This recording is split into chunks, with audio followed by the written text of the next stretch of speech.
was your worst date you've ever been on? And your responses were pretty funny. So Roger says she didn't show up. Rachel says that her ex broke up with her on her birthday, which is pretty rough. But most of us have a story to tell. Yeah. Nicole, I'll let you go first. Oh my gosh, it's really quick. I just went on a date once with a guy, and we went to a restaurant, and it was one of those restaurants that had a little bit of everything, but he decided to get a wet burrito.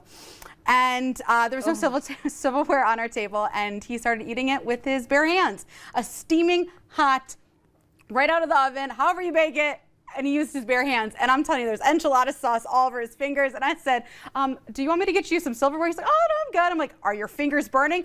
It's fine. Needless to say, I made him pay for the check, and we have not talked since. But I hope his fingers are okay and burnt, but yeah. At least he paid for the check, because my worst date ever made me pay for my half of the half-price apps from Applebee's. We showed up there, and the hostess says, last time you had the girl with the braids, the other time you had the girl with the curly hair. And I said, oh my gosh, so you bring everybody here. So we sit down, and he's flirting with the waitress literally the whole time in front of my face, and said, I think you're making my friend over here jealous.